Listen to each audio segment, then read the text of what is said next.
تو امام حسین نے سینے سے لگایا ہوا تھا تو ان کے پیر، ان کا قد لگتا تھا امام حسین سے زیادہ ہے، اٹھا کے لایا، لٹا دیا گیا۔ امام حسین کے اپنے بڑے بیٹے میدان میں نکلنے کو، علی اکبر نام ہے، جب جن لوگوں نے حضور کو نہیں دیکھا تھا وہ جب کہتے نا ہم نے نبی پاک کا دیدار نہیں کیا تو بتاؤ کس طرح کے تھے، تو بتایا جاتا تھا کہ جناب علی اکبر کا دیدار کرو، ہم شبیہ مصطفیٰ۔ اور جب وہ گلیوں میں نکلتے تھے تو عورتیں چھتوں پہ چڑھ جاتی۔ جناب علی اکبر رضی اللہ تعالیٰ عنہ تلوار لے کے میدان میں نکلے، جوان بیٹے دینے بڑے مشکل۔ او یارو رٹا کیا ہے یہ تو بتاؤ، کہ ظالم آدمی حکمران، یار یہ رٹا ہے، ایک ظالم کا رستہ روکنا ہے، اس رٹے کے لیے ہم شبیہ مصطفیٰ۔ جناب سیدنا امام علی اکبر میدان میں نکلے، بڑے لوگ مارے، بڑے، پھر ایک تیر ان کے بھی گلے میں لگا، اور جب وہ گرے نا زمین پہ تو حضرت امام حسین دوڑ کے آئے، دوڑ کے، اور جب تشریف لائے تو ان کے گلے سے تیر کھینچا تو ایک جملہ لکھا ہے صاحب تبری نے، اس نے حد کر دی، کہنے لگے تیر کھینچا تو امام حسین کی آنکھوں میں آنسو آئے، کہنے لگے کاش جناب ابراہیم آج میرے سامنے ہوتے تو میں انہیں کہتا کہ آپ نے تو بیٹا ذبح کرتے وقت آنکھوں پہ پٹی باندھی تھی، دیکھو میں کھلی آنکھوں سے بچے ذبح کر رہا ہوں، کھلی آنکھوں، کاش جناب ابراہیم خلیل ہوتے تو انہیں کہتا۔ جناب علی اکبر بھی شہید ہوئے۔ حضرت علی اصغر کو تو اچانک اٹھایا تھا امام حسین، باہر نکلے تو گردن پہ تیر لگا تو 6 مہینے کا بچہ وہ بھی شہید ہوا، خون اچھالا آسمان کی طرف تو کہا مولا دیکھ لے، میں نے 6 مہینے والا بھی نہیں بچایا، وہ بھی دے دیا ہے۔ پھر حضرت عباس کو بیٹیوں نے کہا کہ اب نہ، کچھ کہتے ہیں پہلے شہید ہوئے، کچھ نے لکھا بعد میں، کہ اب ہم سے پانی کے بغیر نہیں رہا جاتا، تو جناب عباس پانی کا مشکیزہ لے کے نکلے باہر، ایک ہاتھ کٹا، دوسرے پہ مشکیزہ وہ بھی کٹا، پھر پانی تو بھر لیا تھا لا نہ سکے، پھر گردن کٹی تو شہید ہوئے۔ بچوں کی بھی شہادت ہوئی، پر جب ان کا لاشا اٹھایا تو امام حسین کہنے لگے مولا اب نہ حسین کی کمر کمزور ہو گئی ہے، اب کمزور ہو، اور بھائی ایک میت ہو جائے تو 4-5 دن تو پوری آنکھیں نہیں کھلتی، کیسا جری خاندان ہے۔ تھوڑی دیر گزری تو امام علی مقام نے پٹکا باندھا، سر پہ دستار باندھی، مولا علی کی تلوار پکڑی، نبی پاک کا امامہ باندھا اور گھوڑے پہ سوار ہوئے تو کہنے لگے زینب گھر تیرے حوالے اور میں اللہ کے حوالے، گھر تیرے حوالے اور میں، اور پھر امام حسین نکلے، امام علی مقام نکلے۔ راوی کہتے ہیں کہ یہ جلوہ پہلے بھی بڑے سونے تھے پر آج جو رنگ دیکھا وہ کبھی نہیں دیکھا، کیا انداز تھا، جدھر جاتے نعرہ لگاتے تو حد ہو جاتے، اتنے لوگ امام حسین نے کاٹے، اتنے کاٹے، پھر واپس پلٹ کے آئے اور کہنے لگے زینب ذرا پردے کے پیچھے سے دیکھ تو صحیح میری بہن، ان بزدلوں کو جرت ہی نہیں ہو رہی حسین کے مقابلے میں آنے، ایک دوسرے کو دھکا دیتے، تو جا تو جا، پھر اکٹھے وار ہوئے۔ یہ کون ہے کٹا ہوا، لباس ہے پھٹا ہوا، یہ بال یقین حسین ہے، نبی کا نور عین ہے۔ پھر چاروں جانب سے تیر برسے تو امام علی مقام چونکہ نماز کا وقت ہو گیا تھا، اترے گھوڑے سے، خون بہہ رہا تھا، گرم ترین ریت سے تیمم کیا، سر سجدے میں رکھا، اور جب شمر آپ کی گردن کاٹنے لگا تو کہنے لگے ٹھہر جا ذرا رب سے ایک بات کر لینے دے، اور پھر بولے امام حسین، کہنے لگے مالک تو اب بتا کہ حسین سے راضی ہے کہ ناراض ہے، تو بتا۔ تو پھر ایک آواز آئی، یا ایتھا النفس مطمئنہ ارجعی الی ربک راضیۃ مرضیہ، فرمایا نفس مطمئنہ واپس آ جا، تو اللہ سے راضی ہے، اللہ تجھ سے راضی۔ امام حسین وہاں شہید ہو گئے۔ اب یہ قافلہ امام حسین کا سر کاٹ، ذرا دیکھنا غور کرنا، سر کاٹ کے نیزے پہ رکھا ہے، جسم کربلا میں پڑا ہے، عورتوں کو گھوڑوں پہ بٹھا کے لے جایا گیا یزید کے دربار میں۔ یزید پہلے عبید اللہ ابن زیاد نے بدتمیزی کی، پھر یزید نے کی۔ سعودی عرب کا ایک مولوی بول رہا تھا، سعودی عرب کا، ان سے بھی بڑا عشق ہے، جس نے تقریر سننی ہو میرے پاس ہے۔ ہمیں لوگ مشورے دیتے ہیں کہ جو یزید کو اچھا کہے اور حسین کو باغی کہے اس کو ہم امام مان لیں، اس بے شرم بے حیا کو جو نبی پاک کے گھرانے کے بارے میں بکے اسے امام۔ سعودی عرب میں مسجد نبی میں درس دینے والا جس نے تقریر سننی ہو میرے پاس ہے، وہ کہتا ہے یزید تو بڑا اچھا آدمی تھا، اس نے تو بڑی خدمت کی، تو میں نے اسے کہا رشتہ داری کر لیا یزید کے ساتھ، قریب ہو جا، شرم نہیں آتی؟ آج بھی نبی پاک کا دل دکھاتے ہو، حیا نہیں آتی، خیال نہیں آتا؟ اور لوگ گھر میں بیٹھ کے باتیں کرتے ہیں، کہتے ہیں جی جو بیت اللہ میں ہو وہ بھی برا ہو سکتا ہے۔ بیت اللہ میں تو 360 بت بھی تھے، وہ اچھے تھے۔ مدینے میں تو 360 منافق بھی رہے، پوری سورہ منافقون نازل ہوئی، وہ اچھے تھے۔ عجیب تماشا بنا دیا لوگوں نے مذہب کا۔ وہ آج بک رہا ہے، آج میرے پاس ویڈیو آئی ہے، کہتا ہے یزید نے تو بڑی خیر، وہ تو عبید اللہ ابن زیاد نے قتل کیا۔ بے شرمو، اگر عبید اللہ ابن زیاد نے بھی قتل کیا تھا تو حکومت کس کی تھی؟ بولیں، بول کے بتائیں۔ تو پھر یزید نے عبید اللہ ابن زیاد کو سزا کیوں نہیں دی، بلکہ ایک جگہ 2 گورنریاں دی اس کو، یہ حال کیا؟ بلکہ سنو جو حدیث پاک میں آتا ہے وہ یہ ہے کہ یزید چھڑیاں مار رہا تھا، چھڑیاں امام حسین کے لبوں پہ۔ تو نعمان بن بشیر صحابی تھے، بول پڑے، کہنے لگے یزید بدبخت، ہاتھ پیچھے اٹھا، مجھے اللہ کی عزت کی قسم میں نے سینکڑوں بار نبی پاک کو ان ہونٹوں کو چومتے دیکھا ہے۔ حضرت جناب زینب عورتوں کے مجمع میں پیچھے ہو کے بیٹھی ہیں، یزید کے پاس جب پہنچا لشکر تو یزید کہنے لگا دیکھو اللہ نے مجھے عزت دی اور میرے مخالفوں کا کیا حال ہوا۔ تو بی بی زینب بول پڑی، اتنے صدمے سہے پر آواز توانا ہے، جاندار ہے۔ حضرت سیدہ زینب نے جب سنا نا کہ یہ کہہ رہا ہے کہ مجھے اللہ نے عزت دی، تو جناب زینب بولی، نعمان بن بشیر کہتے ہیں بی بی بولی، اتنے صدمے ہیں پر جناب زینب بولی اللہ اکبر، اس انداز میں بولی کہ پہلے قرآن مجید کی آیت پڑھی، کہنے لگی وَتُعِزُّ مَن تَشَاءُ وَتُذِلُّ مَن تَشَاءُ بِيَدِكَ الْخَيْرُ إِنَّكَ عَلَىٰ كُلِّ شَيْءٍ قَدِيرٌ۔ اور پھر کہنے لگی یزید تو بکتا ہے، کہتا ہے کہ تو عزت والا ہو گیا، یہ تیری حکومت ہے، 4 دن گزرنے دے، تجھ پہ کوئی لعنت بھی نہیں برسائے گا، اور میرے بھائی کا قیامت تک ممبروں میں اور خطبوں میں ذکر ہوا کرے گا، وقت گزرنے دے۔ جب جناب بی بی زینب بول رہی تھی تو حضور کے ایک نابینا صحابی پاس بیٹھے تھے، جناب نعمان بن بشیر کا ہاتھ ہلایا، ہلا کے کہنے لگے کیا علی آ گئے؟ تو علی کی آواز لگتی ہے، جبریل امی بول رہے ہوں جیسے، حکمت کے گوہر رول رہے ہوں جیسے، دربار دمشق میں بی بی زینب کا خطاب، منبر پہ علی بول رہے ہوں جیسے۔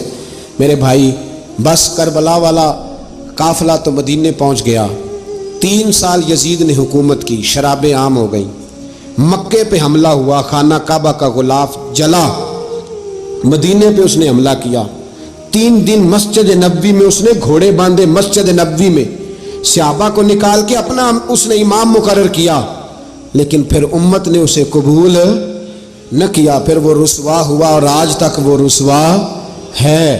لیکن امام حسین کا نام کل بھی زندہ تھا اور آج بھی